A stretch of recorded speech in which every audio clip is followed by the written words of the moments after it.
action that we wrote last time. We finally wrote the Nambu-Goto action. So that was given minus T0 over C integral d tau from some initial tau to some final tau, d sigma from 0 to some sigma 1 square root of x dot x prime squared minus x dot squared x prime squared. And dot and primes refer to derivatives with respect to tau and derivatives with respect to sigma. And they have a mu index over here. So this formula is a key formula and basically defines everything we need to know about the theory. We've put this tension here, and the units work out correctly. The units of x's are length. The units of an action must be equal to the units of h bar. We're keeping every unit in there, so it's ml squared over t. And we can look at the units of this thing. Now, it's a nice fact, perhaps related to reparameterization and variance as well, that the units of tau and sigma do not matter. They could be length, time, or whatever, but you have a d tau here, and you have two d taus here, and two d taus there, so they cancel. Then you have a d sigma, and you have 1 over d sigma here because of this prime derivative squared, also 1 over d sigma squared here. So the sigma units and the tau units don't matter. And that's interesting and nice. So sigma and tau units drop out.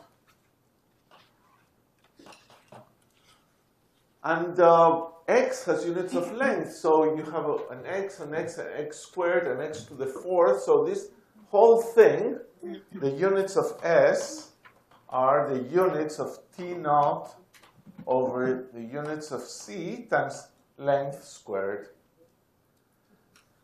So it just remains to be checked that the units of t naught over c are m over t, because the action must have those units, and you have the L squared in both sides.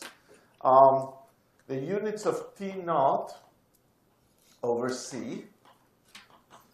T naught is a force, so it's a mass times an acceleration. So it's a units of a velocity divided by T. That's T naught. And then the C is a units of velocity. 2 units of velocity, so T naught over C has units of m over T. So the units are correct. T naught over C has units of m over T, and you have L squared, and they work out. So with the units right, you realize that this has the interpretation of a force, and we'll see that that is the tension of the string. No, it's not obvious at all from this, just writing this action, that that's supposed to be the tension of the string. Maybe the tension of the string is 3 times that, or some other number. We'll see why that is the tension of the string. The other thing that is perhaps useful to realize here is that we can write this action as an area element if we use the induced metric in space-time. In the same way that we were talking about the induced metrics in space for surfaces, induced metric in space-time, you remember ds squared minus ds squared was eta mu nu dx mu dx nu. That's our metric in the space-time where the string is propagating. So to get the induced metric, you think of these x's as the x's of the string. So you have eta mu nu dx mu d psi I times d psi I, dx nu, d psi j, and this is the induced metric eta ij of psi on the string. As you measure things on the surface of this string that is moving in space-time, it's a two-dimensional surface. It's a funny surface. We learned last time the most important property of this surface, the thing that really makes strings, is that this surface at any point has at least one space-like vector and at least one time-like vector corresponding to the propagation in the future. So this is the two-dimensional induced metric. And you can see that this is this Nambu-Goto action is minus T naught over C integral d tau d sigma square root of this term is gamma xi's. Remember the xi i's are tau and sigma. So this is psi 1, 2 squared, the gamma 1, 2 squared, minus gamma 1, 1, gamma 2, 2. So it's minus T naught over C integral d tau d sigma square root of minus the determinant of gamma. That's minus the determinant of gamma. So a little like in general relativity that you write Einstein's actions or things like that, square root of minus g v for x and something. Here you just have the square root of the metric, the relevant metric, the metric induced on the surface that the string is moving on, and the differentials. So it's an area, but it's a space-time area. So before we now try to understand the physics behind this, which is going to occupy us today, all of this lecture, and probably a little bit of next time the classical physics about this action, let's stop and see if we have any questions or any. Take a minute break to pause and reconsider these things. Yes. Dan. Looking at the string as a sheet in space-time, as it evolves, does the minimal surface principle apply to it? So would it naturally take the configuration that minimizes the space-time surface area? Right. So the good question. That anticipates a discussion problem you're going to have this afternoon. This is a very important issue that shows up everywhere in physics. You know, there's this issue that they say, well, you try to minimize the action, and then somebody tells you, watch out, you're trying to make the action stationary. That's all you know. So for sure, this area is being made stationary. The question of whether it's being made a maximum or a minimum can vary, or it might be a saddle point. In general, it's just the stationary point of the functional. So this is something that you can learn in differential geometry. Like, what is a geodesic? Well, you might say, oh, it's the shortest curve between 2 points. Sometimes. What is a geodesic? In fact, is a path that makes the length stationary. Suppose you have a cylinder and you have 2 points. What is the geodesic? Well, you can say, go here. But maybe it might be that it's shorter to go like this and come back from the other side. and that could be shorter, or you may go several times. The shortest, the thing that is stationarity is the real definition of things. So this will not necessarily be the minimal area, but it will be the stationary area. And the problem you will do this afternoon is a simple harmonic oscillator, and you will try to imagine at one time it's here, at another time the harmonic oscillator has moved, it's here. Does the solution minimize the action or not? And you will find that sometimes it minimizes it if the two times are close by. But after a while, for solutions that join things that are happening at times larger than half the period of the oscillator or something like that, it need not be a minimization. It might be something else. So another example, if you have a sphere, you can take 2 points and you say, oh, the geodesic is the thing that joins them, a simple thing. And then you can draw a maximal circle joining these 2 points. But this other curve is also stationary. And it's not the shortest one. Any fluctuations of it can make it smaller as you just go around it. So this is a minimal length geodesic, and this is a geodesic of stationary length. So the same thing will happen here.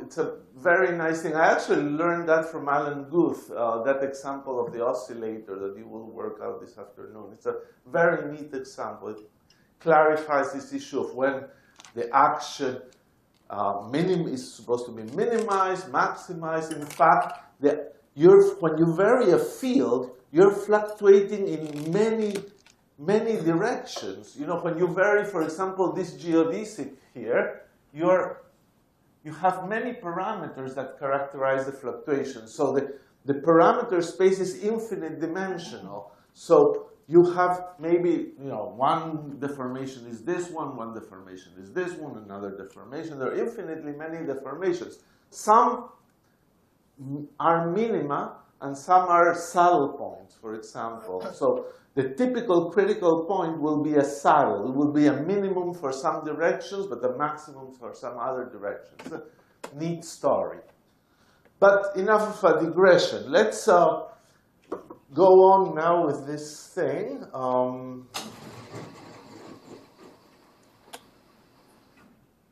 like the middle one first.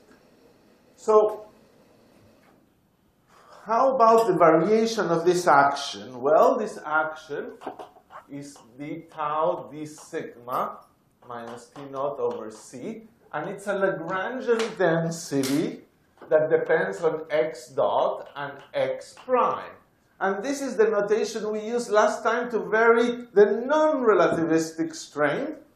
And then we define px to be, don't copy this yet, dl with respect to y prime. Well, we'll do here, say with respect to x dot. And since we're doing time, we'll call it tau, p tau. In fact, I will call it p tau mu, because you have a mu index in here. And I'll have p mu sigma, because we differentiate with respect to the prime derivatives, which are sigma derivatives. So I'll put the sigma here and a mu there. So there's two types of things. Whenever you want to vary x, you will say, oh, I want to vary x, so I must differentiate L with respect to x dot and then vary x dot. That's why this quantity is useful, and this is why that other quantity is useful. So I will, maybe I should do it like this. P mu sigma is dl dx mu prime. Now, can those be calculated? Yeah. This L, remember, is square root of x dot x prime squared minus x dot squared x prime squared. So I can take the derivative with respect to x dot mu. Well, square root, so 1/2, 1 over that thing, times the derivative of this with respect to x dot. You have a 2, you have this factor, and then you get a differential with respect to x dot, so you get an x prime. So the 2's cancel. Well, there's more things there, but I'll just write it, and I put the dots, because whenever you have a square root inside, there is this thing. And this one would be x dot dot x prime mu. That's from this term. When you differentiate this term, you're differentiating again, you get the 2 that cancels the 1/2 of the square root. And then you get an x dot left over, and an x prime squared. So here must be minus x prime squared x mu dot. This is messy. This you can write as well. I won't bother. And that's why we don't want to use this formula unless we need to. We want to just work with these objects. Their interpretation will become clearer tomorrow, in fact, because there's more to be said about them. But for the time being, I just say, okay, let's do the variation of the action. And what do we get? Well, I'll rely on your remembering or having notes of how we varied the other one, because it's exactly the same. The only difference is that primes were x derivatives and dots were time derivatives. Now prime are sigma derivatives and dot are tau derivatives. So we get this kind of thing, p mu sigma delta x mu between sigma 1 and 0. And I'll just say a few more words about it, but there's minus c over t naught here. That's delta s. Oh, no. What am I talking about? Well, I confused you. I'm sorry. L is everything that you integrate. So I was being silly. Here is minus t naught over c. That's L. Minus t naught over c times all these things. So there's no t naught and c or anything. This is all just clean and nice. The tau, the sigma, delta x mu, dp mu tau d tau, plus dp mu sigma d sigma. Okay, let's just make sure we know what's happening here. Remember, we vary these things and vary x dot, and then we integrated by parts because this was the tau derivative of delta x, and then the tau derivatives were integrated. The prime derivatives of delta x, they were integrated. And the time ones that involve time infinity and minus infinity, we could forget about them. We'd never deal with them. Nevertheless, there's the problems at the endpoints of the strings. And remember, we had a p times a delta x that we had to consider. And it's just the same thing here between sigma 1 and 0.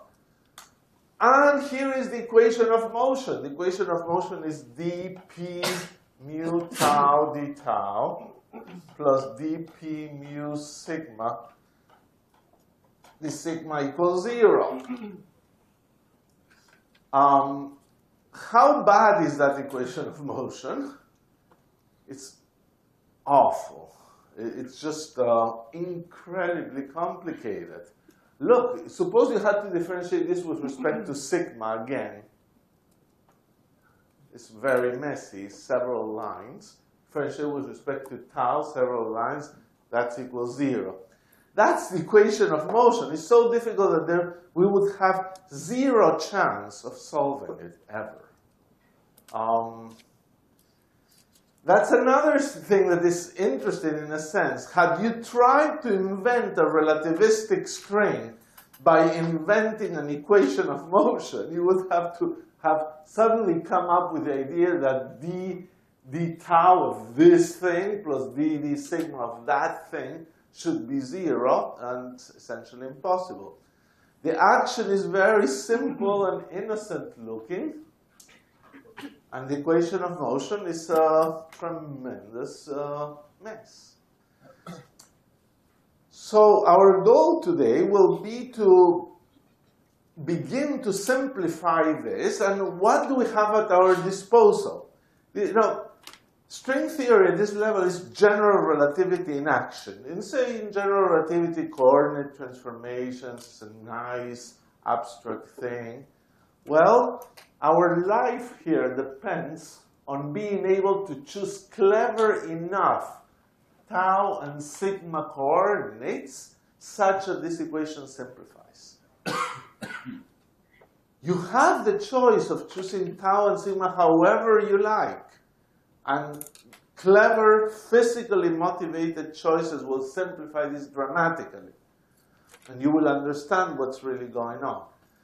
If you don't make those choices, the situation is absolutely impossible. Now, the thing we have here,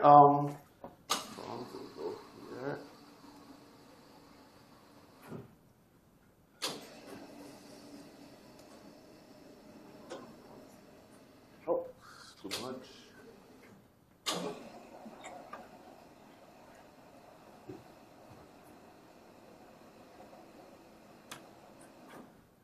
Let's look at boundary conditions, which is quite important. So what do we need to happen? Remember, we called sigma 0 or sigma 1, this set of values, sigma star. So what do we need to happen? We need that P, this term be 0, this first term. And how do we achieve that? Well, there's two kinds of things. Let's look at that term, and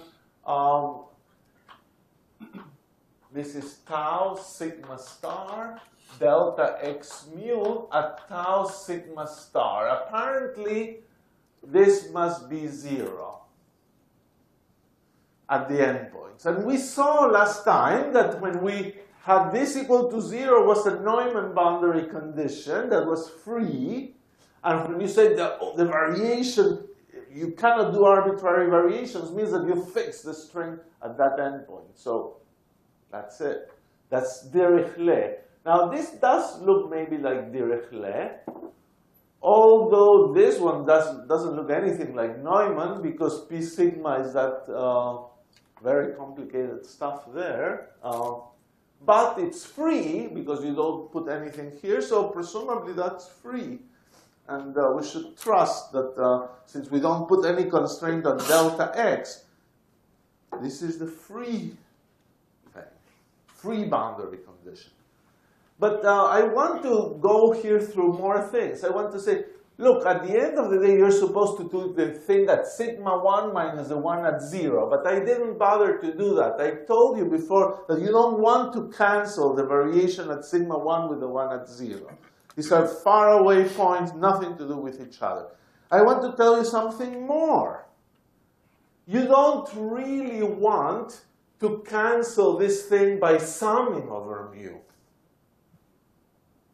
You don't want that the boundary condition in the x direction confabulates with the one in the z and in the w and all these directions to solve it.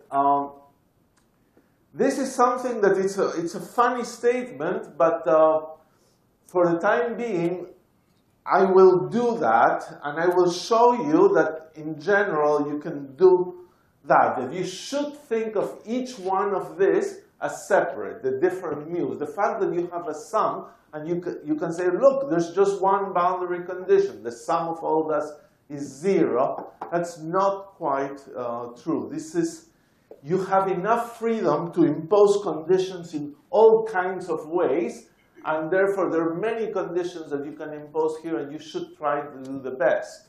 So in fact, what I claim is that you must have P 0 sigma tau sigma star delta x0 tau sigma star equals 0, and pi sigma tau sigma star delta xi tau sigma star equals 0 for I not summed.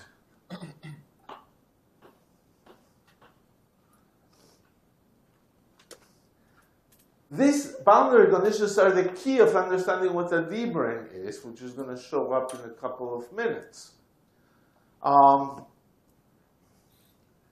So you see, I'm going to impose more conditions, which really means that I'm making the physics richer and richer. By understanding, I can impose more and more conditions on the variations. So apparently, as we said last time, you can choose this one to 0 or this one to 0, this to 0 or this to 0.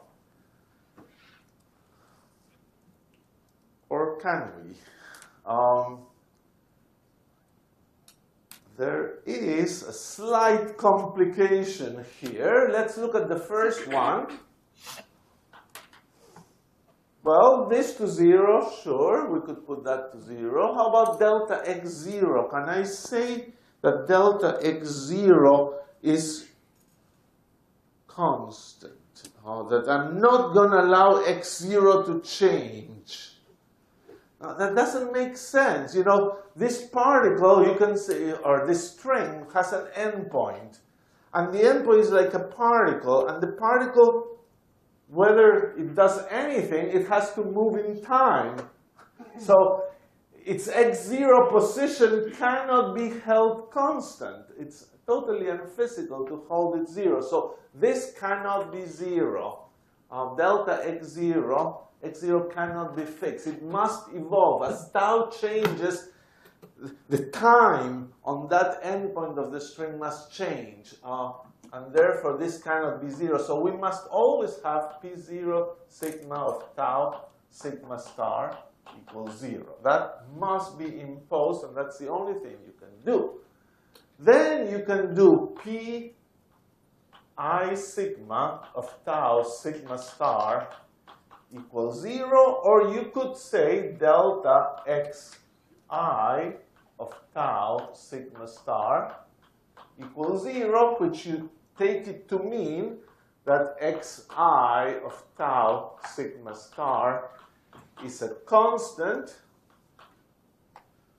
or that dxi d tau of tau sigma star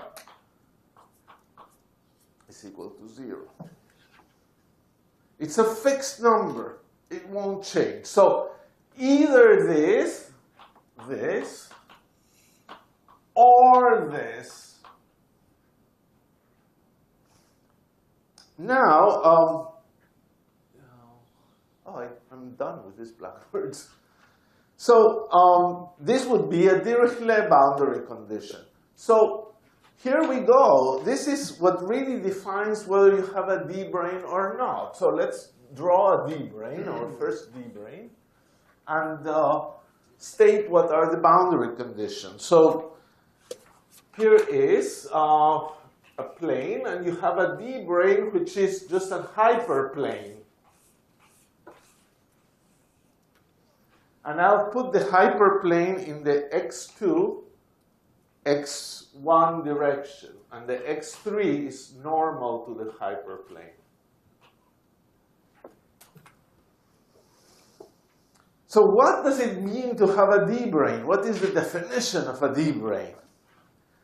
A D-brane means that the open strings have endpoints and must stay within this hyperplane. So if this sheet would be a D-brane, all open strings are expected to have the endpoints on this sheet. This is the equivalent in when you had a string fixed at 2 points here.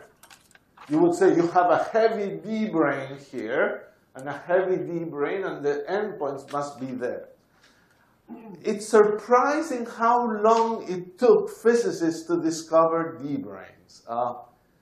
Now it looks crazy, but can you imagine the non-Lugotto action was studied for 20 years before anybody thought of a D-brane?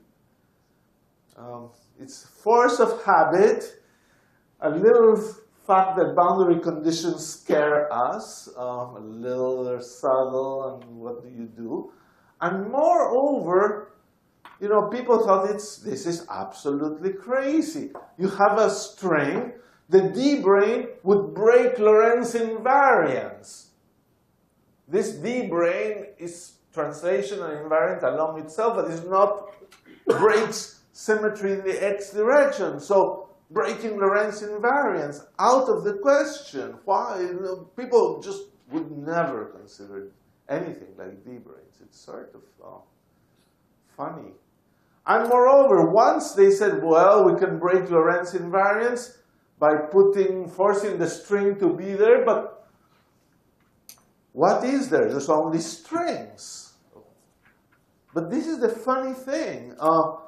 The string theory is almost asking you or telling you that other things can exist. And it took until basically the 90s for people to suddenly wake up to the discovery of this thing. Now, here we say that this is fixed. And you can ask, well, if this thing is a D-brane, why is it fixed if it's really a physical object? Well, what we'll learn is that the mass or the energy density of this D-brane is very, very high in normal circumstances. So it's very heavy compared to the little strings. So it almost doesn't move them. But if you want to treat them correctly, they move and they do things. So that is a D-brane for you. Now, what did people used to do before D-branes? They had open strings moving just freely in space. No idea that there's anything. So if I would ask you, what does it mean now in the light of D-branes to have an open string that moves all over space? Suppose you come to this room and you imagine your shoelace is an open string and it's just moving all over. What does it mean in terms of D-branes? My question is a little ambiguous, but life is a bit ambiguous. Yes? Whole space is one D-brane? Yeah, that's what it would mean, that the D-brane is filling this room. Because the open strings endpoints must stay on the D-brane. So if they're freely to move, must be because the D-brane is space filling. This would be called a D2 brane because it has two spatial dimensions. Now, before we take to the issue that string theory has 10 dimensions or whatever, you can think of D3 branes. If you had a D3 brane, it would fill 3 spatial dimensions, would fill this room. The strings would seem to be free. These were the only strings that were known until 89 or something like that. Open strings were supposed to be free. And because they were supposed to be free, nobody thought there is a D-brane filling the space. Moreover, that D-brane had energy density. And nobody knew of that energy density.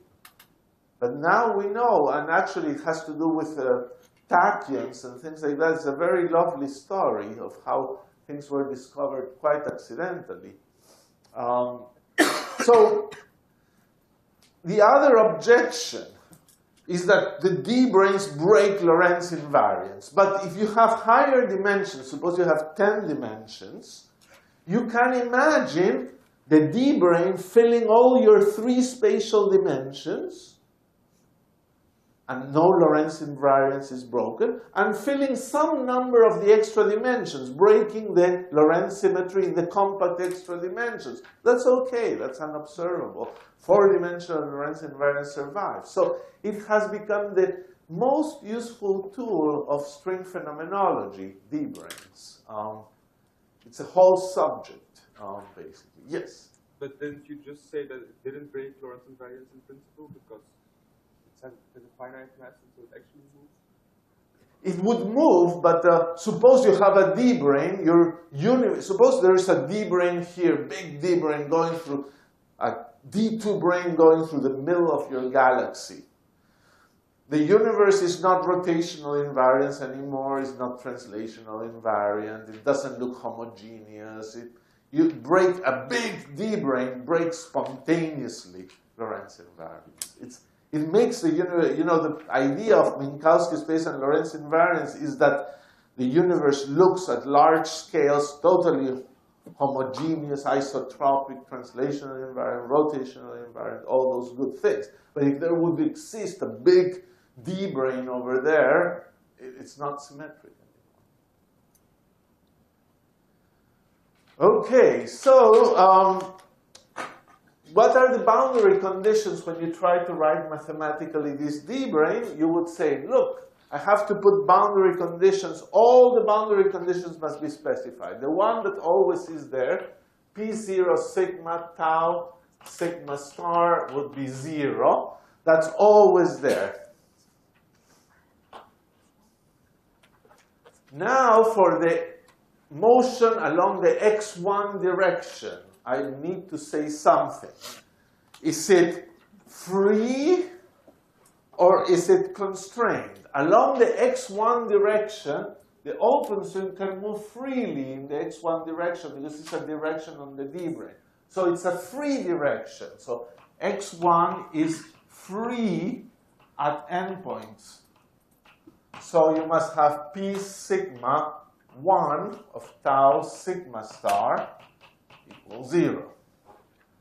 How about x2? It's also free. It's also direction on the D brane. P2 sigma tau sigma star equals 0. And x3, however, the point cannot move out in x3. It's stuck. x3 is fixed. x3 is 0 in this picture. So here you would put x3 of tau sigma star equals 0. And those are your equations that define this D brane. And with those equations, you can calculate any motion of an open string attached to a D brane. So let's begin trying to understand the physics of these equations a little more. And in order to do that, we're going to start working out the idea of parameterization invariance. So reparameterization invariant, coordinate invariance, as I said, in general relativity is a lovely abstract thing. Here you have to deal with it concretely. You're going to try to do it. So what does it mean choosing a parameterization? Here is your world, x0, x1, x2. And then there is tau and sigma. Is that right? There's sigma here, and here is tau. Is the parameter space, a grid. And what is choosing a parameterization is finding how to map this grid, how to put the grid here, how to draw the lines of constant tau somehow, and how to draw the lines of constant sigma. So I give you a surface, and you teach me how to draw those lines. That's the name of the game. So I'm going to begin to draw some lines. I'm going to do the easy ones now. I'm going to teach you how to draw the lines of constant tau in a useful way, in a physical way. And this is called the static gauge, a name that is absolutely confusing. Static gauge. But the intuition is simple. You basically are here. Here is x0. And you decide, look, let's take a picture of the string in this Lorentz frame at some time t0. And therefore, taking a picture of the string at that time t0 is like drawing a hyperplane here. And you will see a string here. And then under the hyperplane, there's this thing. So at some time, you look at your string. At 10:56, you take a picture of the string and you say, oh, it's 10:56. So I'll say this is the line of tau equal 10:56. So basically, you're going to put tau equal to the time. That's the idea. Putting time equal to tau or tau equal to time. You have to try to think about it, what it really means. It really means that at some time you take a picture of the string, and that string that you see, as you see in the surface, is the string at tau equal time. So we'll simply say that we'll set tau equal to t. Now, t is what we call x0.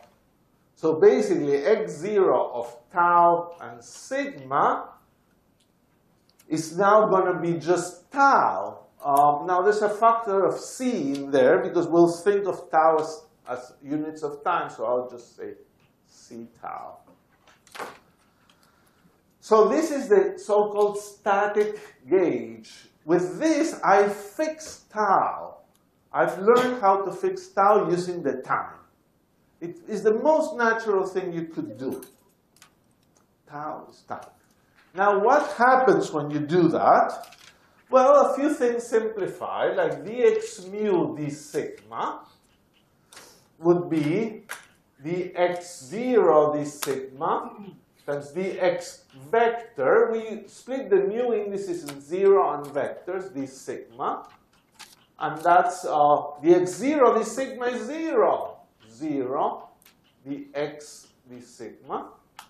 And dx mu d tau would be dx0 d tau. And dx vector d tau. And dx0 d tau is c. And dx d tau, this I think bothers you. It's very important. I'll just write it dx, not d tau, dt, because t and tau is the same thing. This is ct.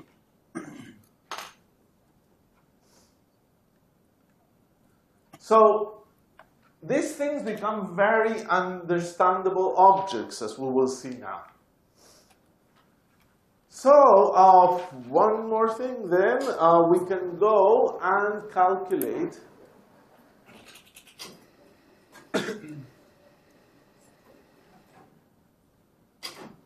our first example of a string. Let's take a string stretched from x1 equals 0 to x1 equals a. And therefore, this string, is a relativistic string, has x1 of t and sigma. I'll write what it is, but x2 of t and sigma is equal to x3 of t and sigma. And if you have more dimensions, they're all 0. This string is stretched from x1, from the x-axis, from 0 to a. That's the end of that string. Now, what is x1 of t and sigma? I'm going to call this sigma equals 0, the beginning of the string, and this will be sigma equals sigma 1.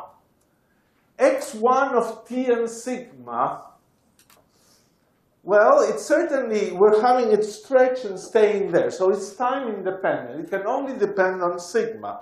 You could say, well, what function of sigma? How do I draw the various sigmas here? Well, should we take linear? Should we take What should we do? Well, we trust reparametrization invariance, or we don't trust reparametrization invariance, the question is. If we trust it, we can take anything, and the answer should not depend on how we parameterize, so maybe it's a good check. So let's take it arbitrary. It's some function of sigma, such that f of 0 is equal to 0, f of a, of sigma 1, I'll take sigma equals sigma 1 equal a here. Just unit of length there. So sigma f of a, no, I'm sorry. I'll leave it sigma 1. F of sigma 1, I'll leave it very arbitrary. It's going to be a. And how is this function supposed to be? Well, the only thing I need is that for sigma, here is sigma 1, and here is a. The only thing that I need is that it monotonically grows, because it cannot stop growing, because then you don't parameterize well. So it's some arbitrary function that does that. OK, so what do we have here? We have, let's look at the coordinates x mu. Well, the first one is ct. The second one is f of sigma, is x1, x0, x1, and all the others are 0. What is x dot mu? Well, you're differentiating with respect to tau, but tau is t, so this is c, 0, and 0.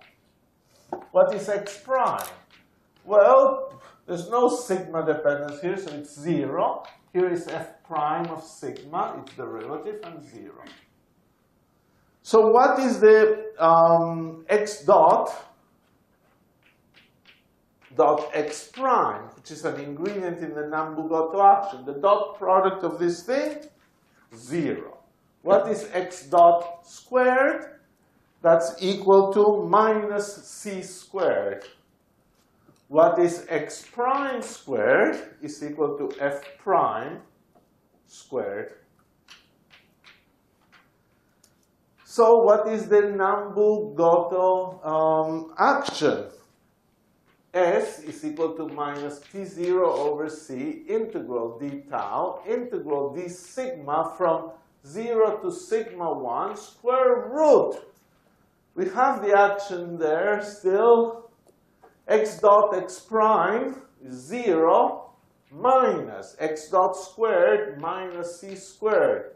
X prime squared f prime squared. So look how nice. Minus t naught over c d tau d sigma from 0 to sigma 1. The c has cancelled. The c goes out and cancels. And f prime is df d sigma.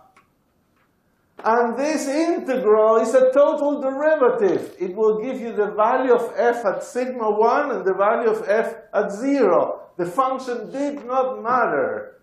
Reparametrization invariance worked. So here we get minus t naught d tau, dt, in fact. I don't need to call it tau anymore. It's t. dt f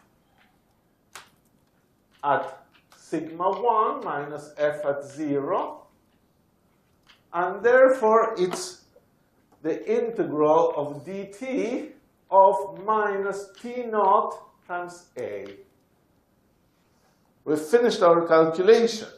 But there's an enormous amount of stuff to learn from that calculation.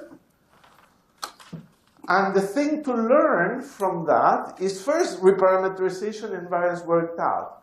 Now, what is the action? Action in general is the integral over time of t minus v. If there's no kinetic energy, is the integral over time of the minus the potential energy. This thing definitely has no kinetic thing. at least intuitively, is absolutely clear. And therefore, what we have in there is the potential energy of that string. And that potential energy is T naught A. T naught is a force and A is a distance. It's like the energy of that string is the tension times its length.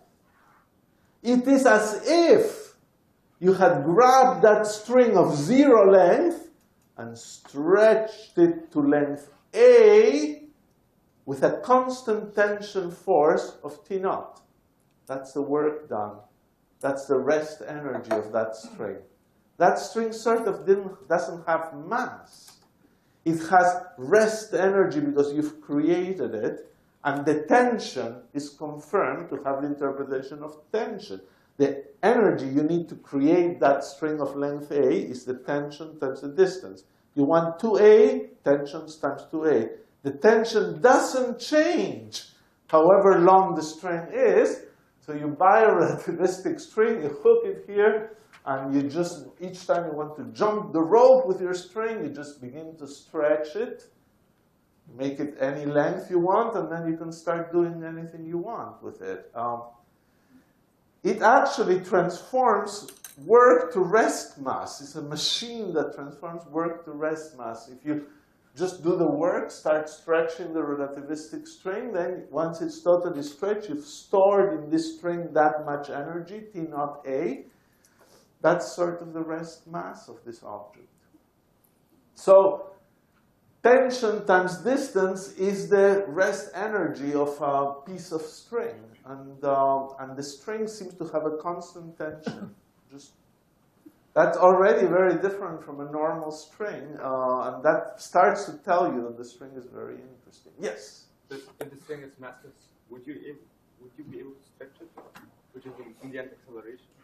If it's what? So if the string is massless, yes, which is the gated thing, then would you be even able to stretch it? I think you should. You know, it's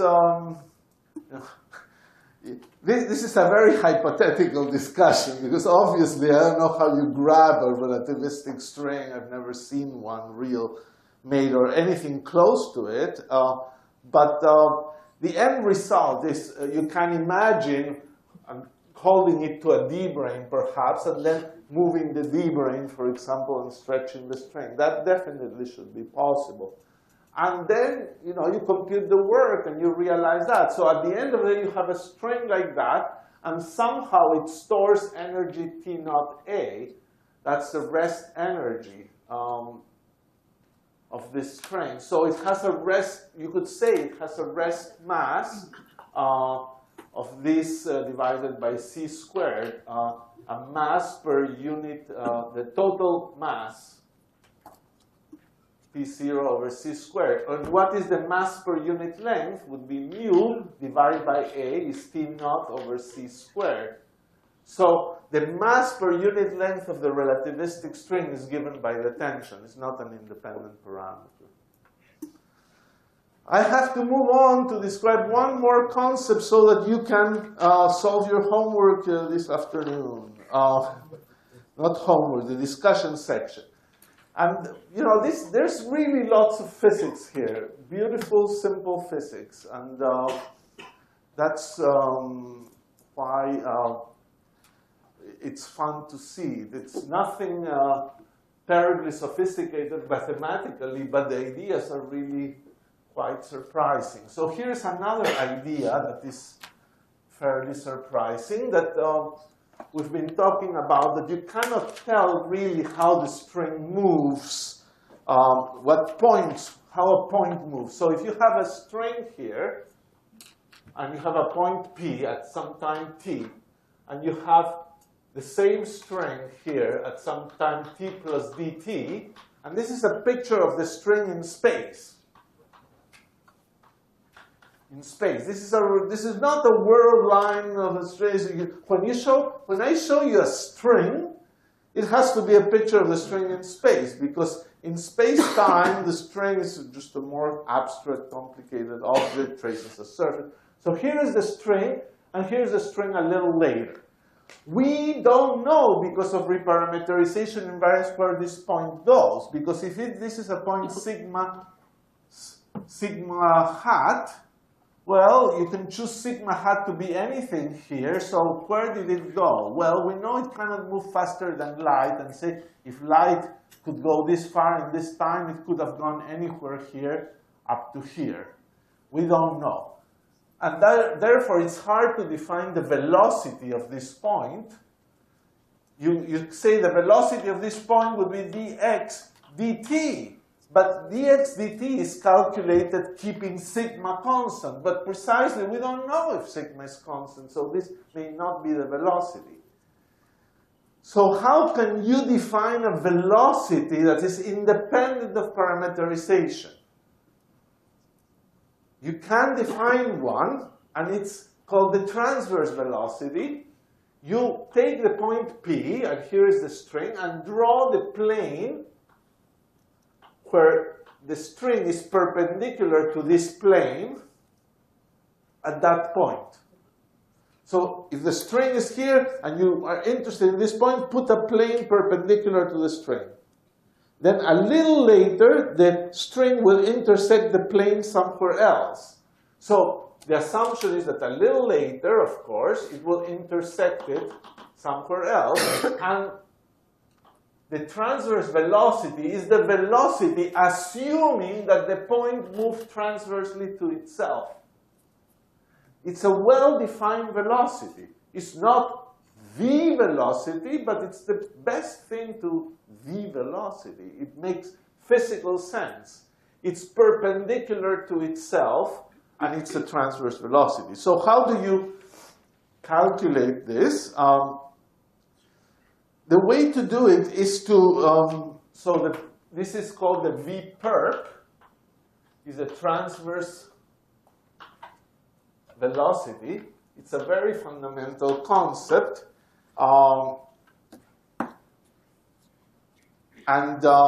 It's this idea that you assume that the point moves transverse perpendicular to the string at that point. So how do we do this? In order to do this, we'll think of a parameter. We'll trade sigma for a parameter s, which is going to be a length along the string.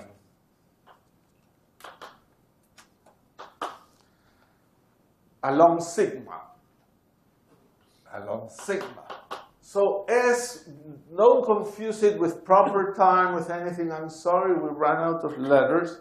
It's going to be a length along the string. So if you take a little piece of string, dx, a piece of string, along the string, and when I now say along the string, that means at constant time, which is the same thing as constant tau. It's along the string, then ds is equal to the length of this piece. It's a length parameter. So ds is equal to dx like that. Since dx is along the string, this is dx d sigma times d sigma. And by using chain rule, this is dx with respect to s times ds with respect to sigma times d sigma. So this is certainly dx ds times ds. So you convince yourself that dx ds is a unit vector. Because ds is equal to this, so this length is unity. This is a nice thing. Now you have a unit vector. Now, this is the real one.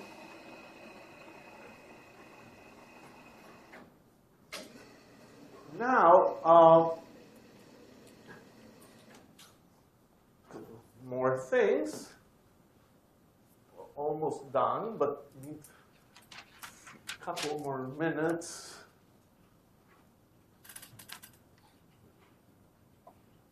So how do we write a formula for this transverse velocity? I'm going to draw a little picture here. Here are lines of time, t plus dt, t a little later, and here are sigma lines. sigma, sigma plus d sigma, and things like that. Now, here is, where is the vector dx times dt? This is the picture of the string in space. Picture of string in space, not space-time. We drop space-time. So any vector here is a vector with an arrow. This is how the string surface looks as it moves in space. Imagine the string is like the object that leaves a weight after it moves. So it leaves this surface. This is how it looks in space. Now, dx dt means how x changes. Take a point as you change t without changing sigma. So that's a vector tangent to the sigma line. This is, I erase those words here, dx dt. But dx, the perpendicular velocity, is the velocity assuming that this point P moves perpendicular to the string at this time. This is the string at this time, the string at a later time. So dx, the perpendicular velocity is this one, is v perp, is the component of this perpendicular to the string. And here you have the vector, the unit vector dx ds. Look, all these vectors, the naive velocity, the perpendicular velocity to the string, and the vector along the string that is a unit vector. So what is this thing? Is this vector minus the component along the string.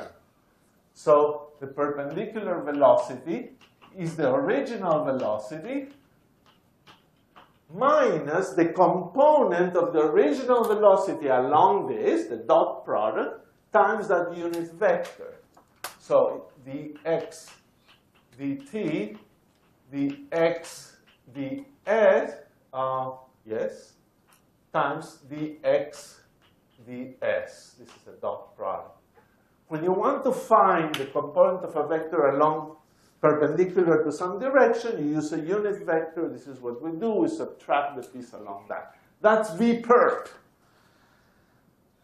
Now, this is the only sort of natural velocity defined independent of parameterization. You don't need the parameterization to have this velocity, because in order to have this velocity, you look at the string at any time, draw a plane perpendicular, and assume it moved there. So if all these things about reparameterization invariance are true, the action should be possible to express in terms of that. Now you have v perp, you have the static gauge, and you can compute x dot, x prime, all these things. So this is an exercise left to you, but this whole square root of the Nambu-Goto action,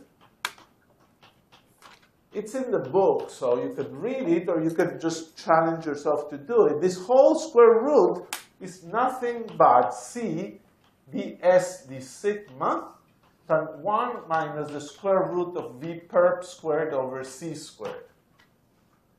It does work out. Only the perpendicular velocity comes out of this.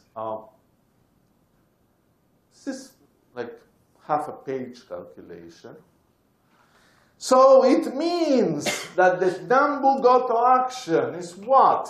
Minus t naught over c, but the c will cancel. dt ds square root of 1 minus v perp squared over c squared.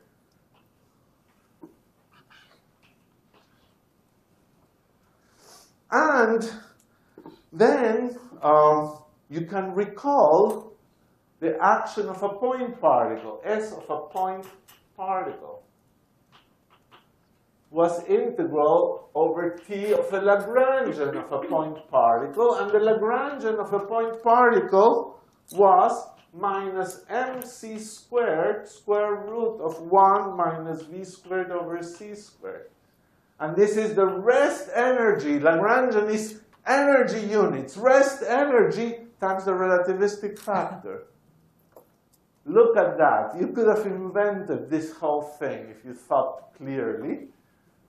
this is integral dt minus t naught ds times 1 minus v perp squared over c squared. Remember, t naught ds is that energy in a little piece of string, the rest energy of a little piece of string, times the relativistic factor, assuming the transverse velocity. The whole thing has been reduced to that. So when you try to solve the mechanics of a string, the problem that you will do this afternoon, you will be given a round string. And you will ask, you let it go. What does the round string do? Well, the round string will start collapsing and oscillating and doing funny things. This Lagrangian is the easiest one. If you start with Nambu-Goto, you're never going to get through it. But now we've gotten the physics right. Finally, this string Lagrangian of a relativistic string has become something that it's even analogous to the particle in another way, and the rest energy is all from tension. All right, we'll see you tomorrow.